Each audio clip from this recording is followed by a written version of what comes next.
Good morning student. आज का हमारा टॉपिक है राष्ट्रीय शक्ति। राष्ट्रीय शक्ति का अर्थ देखने से पहले हम देखेंगे कि शक्ति क्या है। अंतर्राष्ट्रीय राजनीति में शक्ति है वो एक महत्वपूर्ण धारणा है।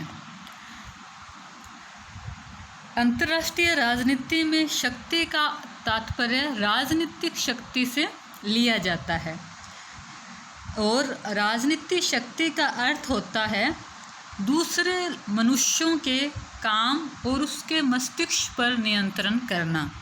उसको लेकर विभिन्न विद्वानों ने अलग अलग परिभाषाएं दी है। आग्रेंस्की के अनुसार शक्ति दूसरे राष्ट्र के आचरण को अपने लक्ष्यों के अनुसार प्रभावित करने की क्षमता है। जब तक कोई राष्ट्र यह नहीं कर सकता, चाहे वह कितना ही बड़ा क्यों ना हो, चाहे वह कितना ही संपन्न क्यों ना हो, वह तब तक उसे शक्तिशाली नहीं कहा जा सकता। अर्थात दूसरे को प्रभावित करना, और कैसे प्रभावित करना, अपने लक्ष्य के हिसाब से प्रभावित करना शक्ति है। शक्ति अंतर्राष्ट्रीय राजनीति का केंद्र बिंदु है। अंतर्राष्ट्रीय राजनीति में राष्ट्र हित सबसे इम्पोर्टेंट होते हैं और उन राष्ट्र हितों को केवल शक्ति के परिदृश्य में ही देखा जा सकता है। सामान्य रूप से शक्ति का अर्थ होता है दूसरे को प्रभावित करने की क्षमता। और अगर हम इसे राष्ट्रीय शक्ति के अर्थ में देखना चाहें, आपके सिलेबस में राष्ट्रीय शक्ति है, तो राष्ट्रीय शक्ति का अर्थ है यही है दूसरे राष्ट्रों को प्रभावित करना और अपने लक्ष्य को पूरा करवाना। अंतर्राष्ट्रीय राजनीति के विद्वानों ने राष्ट्रीय शक्ति को अत्यंत महत्वपूर्ण माना है और अंतर्राष्ट्रीय इंटरनेशनल पॉलिटिक्स का केंद्रीय बिंदु है वो।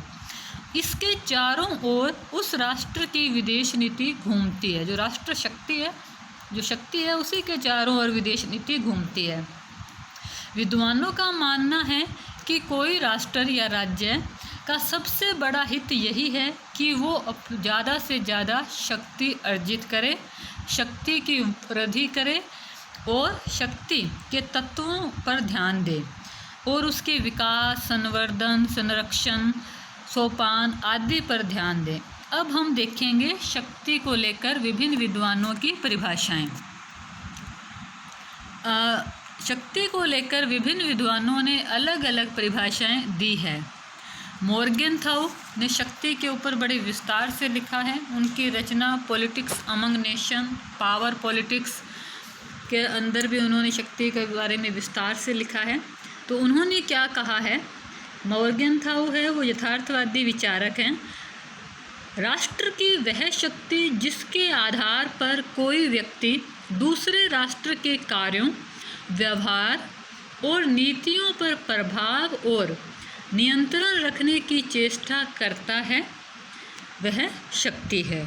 इस प्रकार मॉर्गेनथाउ ने क्या कहा, मॉर्गेनथाउ ने कहा कि राष्ट्रीय शक्ति है वो किसी राज्य के प्रतिनिधियों द्वारा दूसरे राष्ट्र के प्रतिनिधियों को प्रभावित करने वाली शक्ति है। प्रतिनिधि मतलब कार्यपालिका, जैसे शक्ति, जैसे राष्ट्रपति है, प्रधानमंत्री है, वो कैसे दूसरों को प्रभावित करते हैं, उसकी अभिव्यक्ति उस राष्ट्र के प्रतिनिधियों द्वारा ही होती है और उसका लाभ भी वे लोग ही उठाते हैं।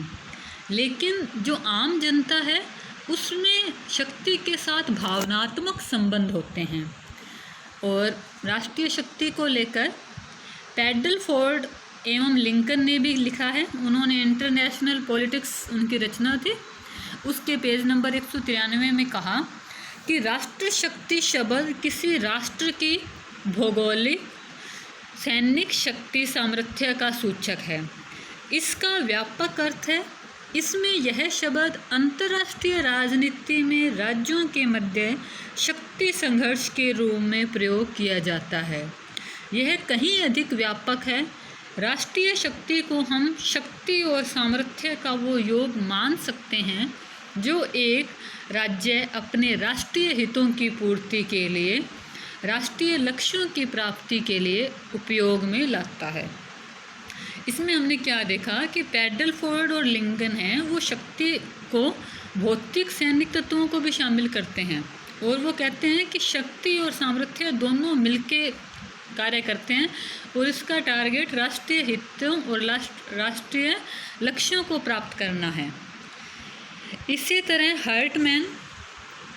हर्टमैन ने अपनी रचना द रिलेशन ऑफ नेशंस के पेज नंबर 10 पे शक्ति की परिभाषा दी है। बुक का नाम है द रिलेशंस ऑफ नेशन। हर्टमैन ने क्या कहा, राष्ट्रीय शक्ति से ये बोध होता है कि अमुक राष्ट्र कितना शक्तिशाली एवं निर्बल है या अपने राष्ट्रीय उद्देश्यों की पूर्ति करने की दृष्टि से उसमें कितनी क्षमता है। आग्रेंस्की, जो हमने पहले शक्ति के अर्थ में देखी थी, वही राष्ट्रीय शक्ति है। अपने हितों के अनुकूल दूसरे राष्ट्र के व्यवहार को प्रभावित करने की योग्यता का नाम राष्ट्रीय शक्ति है। जब तक कोई राष्ट्र ऐसा नहीं कर सकता तो वह विशाल, धनवान, महान होते हुए भी शक्तिमान नहीं कहलाता। उन्होंने कहा कि एक राष्ट्र चाहे कितना मर्जी शक्तिमान हो, लेकिन जब तक वो दूसरे को प्रभावित नहीं करेगा तब तक वो शक्तिशाली नहीं है। ये आग्रेंस्की की कोटेशन है। आग्रेंस्की ने वर्ल्ड पॉलिटिक्स में पेज नंबर 96 में शक्ति के संबंध में ये विचार प्रस्तुत किए हैं।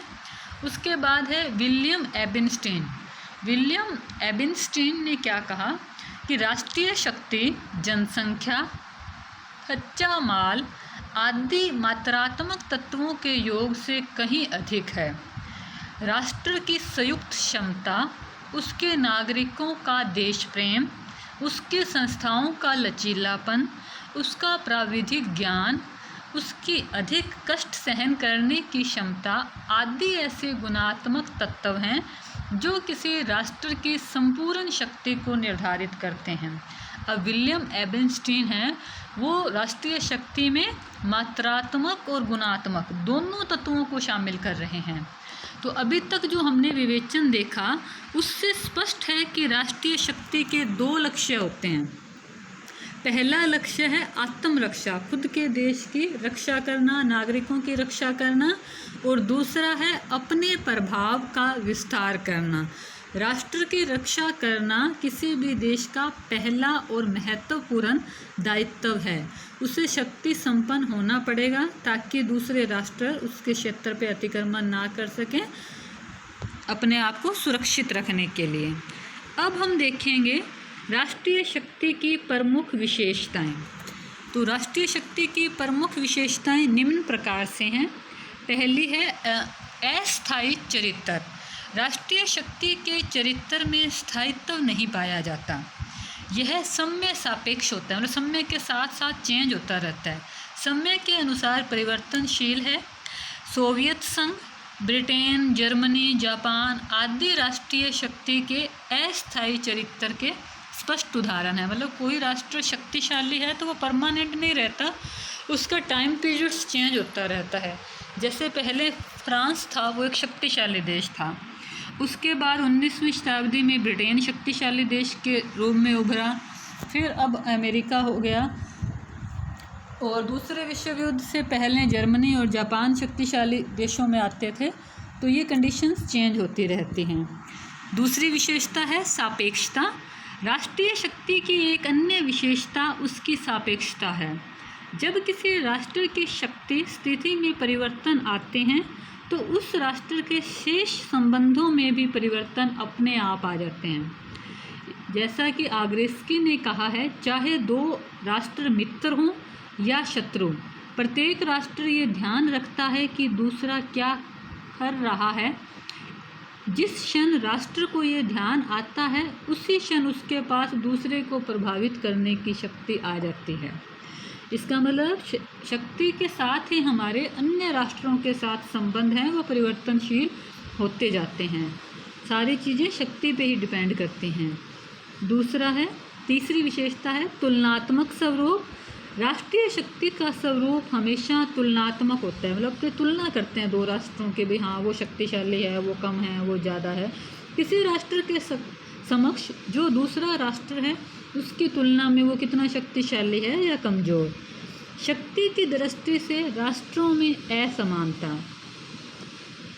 राष्ट्रीय शक्ति एक अन्य विशेषता असमानता है, अर्थात कोई भी दो राष्ट्र शक्ति की दृष्टि से समान नहीं होते, उनमें न्यूनाधिक अंतर उनमें पाया ही जाएगा।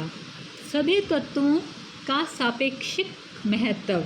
राष्ट्रीय शक्ति के अनेक तत्व परस्पर मिलकर उस राष्ट्र की शक्ति को निर्धारित करते हैं। बहुत सारे तत्व होते हैं जिनसे मिलकर शक्ति बनती है और वो आपस में अपना एक महत्व रखते हैं। इसकी सापेक्षता के दो पक्ष हैं। पहला, किसी राष्ट्र की शक्ति की तुलना दूसरे राष्ट्र की शक्ति के संदर्भ में, और दूसरा समय के संदर्भ में, समय के साथ और आपस में उनकी तुलना। शक्ति की ये दोहरी सापेक्षता को देखते हुए कुछ विद्वानों ने शक्ति की क्रियाविधि मूलक परिभाषाएं भी दी हैं। राष्ट्रीय शक्ति का सही मूल्यांकन कठिन है। राष्ट्रीय शक्ति का सही मूल्यांकन अत्यधिक कठिन है। हर राष्ट्र निरंतर अधिकतम शक्ति प्राप्त करने की कंटिन्यू ज़्यादा से ज़्यादा शक्ति पाने की कोशिश करता है। अनेक रूपों में एक राष्ट्र दूसरे राष्ट्र को प्रभावित करने का प्रयास करता है, तो हम शक्ति का मूल्यांकन नहीं कर सकते। उसके बाद राष्ट्रीय शक्ति के रूप देखेंगे, प्रकार देखेंगे। तो शक्ति के प्रकार हैं, ये विभिन्न विद्वानों ने विभिन्न रूप बताए हैं। तो इसमें हम सर्वप्रथम E.H. कार ने शक्ति के 3 प्रकार बताए हैं। उसमें है सैनिक शक्ति, आर्थिक शक्ति और मनोवैज्ञानिक शक्ति। पामर पार्किंस ने इसमें चौथा प्रकार राजनीय भी जोड़ दिया। कार ने 3 बताए, सैनिक, आर्थिक और मनोवैज्ञानिक, जो जनमत को प्रभावित करने की शक्ति लिखा हुआ है, और राजनीय है वो पामर पार्किंस के द्वारा जोड़ा गया। तो सैनिक शक्ति राष्ट्र शक्ति का उग्र रूप है, जिसका प्रयोग अंतिम साधन के रूप में किया जाता है। सभी राजनीतिक गतिविधियों के असफल, मतलब जब सारे शांति के प्रयास असफल हो जाते हैं, समझौते के सारे रास्ते बंद हो जाते हैं, तो सैनिक शक्ति का प्रयोग किया जाता है। आर्थिक शक्ति है वह राष्ट्र की धुरी है, इसके बिना सैनिक शक्ति का विकास भी संभव नहीं है।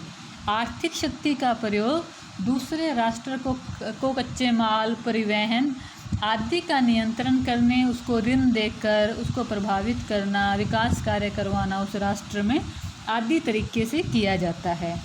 उसके बाद है जनमत को प्रभावित करने की शक्ति, या इसे मनोवैज्ञानिक शक्ति भी कहते हैं।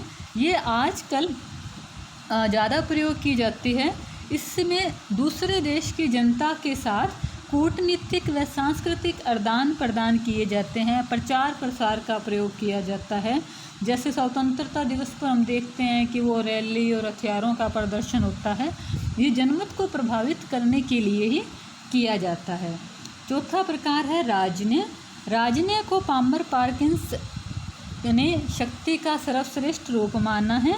राजनीय की शक्ति अपने आप में कोई शक्ति नहीं है, अपितु यह तो राज्य की सैनिक, आर्थिक और प्रचारात्मक क्षमता पर निर्भर करता है।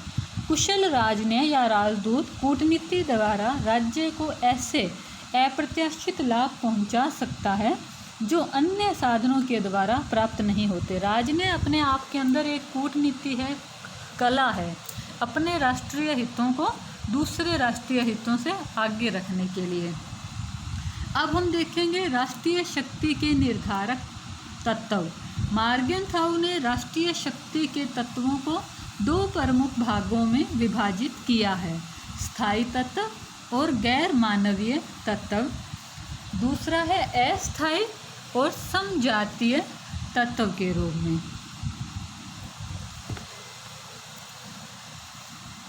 अब है हमें शक्ति को कल हम इन तत्वों पे विस्तार से विवरण करेंगे, और अन्य विचारकों ने भी शक्ति के कौन कौन से तत्व बताए हैं उनका भी विस्तृत विवेचन करेंगे। धन्यवाद।